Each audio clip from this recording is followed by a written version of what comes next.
Salut à tous et bienvenue sur ma chaîne. Aujourd'hui, on va plonger dans une histoire qui semble tout droit sortie d'un épisode de Black Mirror.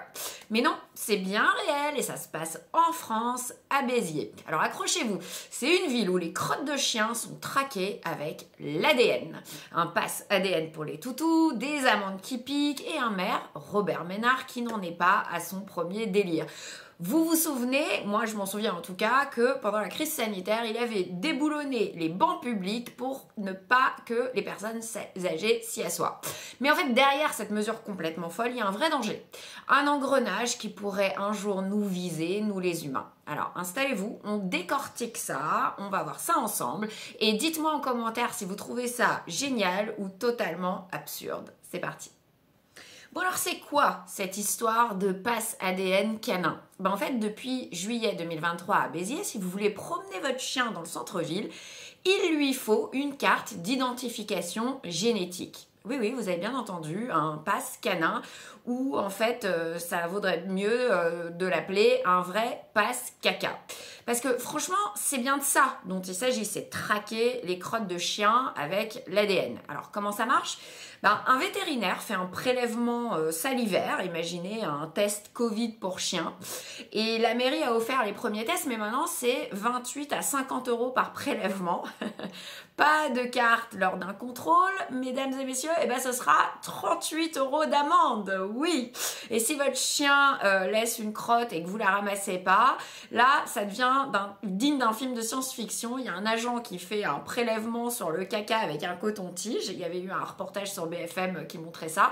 Franchement, je sais pas vous, mais moi, je me demande comment ils acceptent de faire ça. Mais bon, bref. Et ils analysent l'ADN de la crotte, retrouvent votre chien et vous recevez une facture de 122 à 130 € pour le nettoyage, voire une amende qui peut aller jusqu'à 750 €. Alors, la mairie dit que ça marche. Il y a 50% de crottes en moins en quelques mois et il y a 1500 chiens fichés. Alors, bravo Béziers, bravo les champions du passe caca, mais est-ce que ça vaut vraiment le coup? On en parle tout de suite. Alors, parlons des chiffres, parce que là, ça fait mal. La ville claque 80 000 € par an pour cette chasse à la crotte. Et donc, chaque analyse d'ADN coûte 40 €. Il faut envoyer les échantillons à un labo à Lyon, le seul en France qui fait ça. Donc, 40 € par crotte, voilà, ça fait un peu beaucoup. Avec 40 €, on peut s'acheter, je sais pas, plusieurs bouquins, aller au resto et pas un test ADN pour Médor. Mais bon, donc pour les propriétaires, 28 à 50 € par chien, ça peut vite peser si vous avez plusieurs toutous. Et si vous vivez dans une ville comme Béziers, une des plus pauvres en France, il faut le savoir. Et c'est là que ça devient complètement absurde parce que pendant ce temps-là, les hôpitaux manquent de personnel, les écoles n'ont plus assez de profs, les trains sont annulés ou en retard, les services publics s'effondrent et on dépense des fortunes pour un passe caca. Ça, franchement, c'est incompréhensible. C'est comme si, en fait, votre voiture était en panne, mais que vous décidez de polir les jantes. Enfin, voilà, c'est pas la première fois que Ménard rentre dans ce genre de délire. Donc, pendant la crise sanitaire en 2020, il a fait déboulonner les bancs publics pour empêcher les gens de s'asseoir. Des bancs publics, donc les personnes âgées, les SDF, tout le monde a souffert. Et pourquoi? Pour que monsieur joue au shérif et fasse du zèle dans la course à la mesure la plus liberticide pendant cette période dystopique. Mais bon, ce passe ADN, c'est exactement la même chose. C'est une mesure qui est spectaculaire, mais totalement à côté des vrais problèmes. Donc moi j'aimerais bien savoir dans quoi vous mettriez cet argent. Alors dites-le moi en commentaire pour me donner des idées.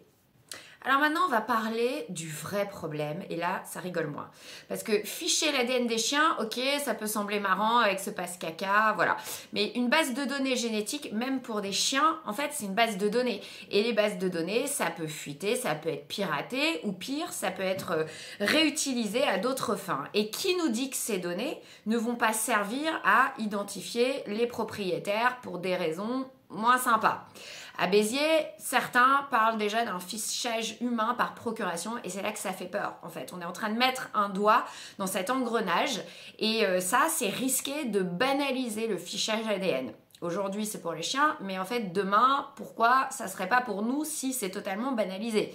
Imaginez une carte ADN pour aller au boulot, pour voter, pour entrer dans un stade.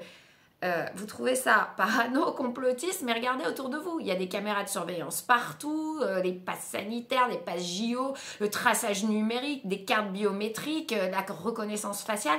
On s'habitue doucement à être surveillé tout le temps, partout. Et en fait, une fois que l'ADN devient normal pour les chiens, en fait, pourquoi ne pas l'appliquer aux humains sous prétexte de sécurité ou de santé? Il y aura toujours une bonne raison. En fait, ce pass ADN, c'est juste un pas de plus dans une ville qui veut tout régenter. Et vous, ça vous fait quoi? Vous donneriez votre ADN pour un monde plus propre?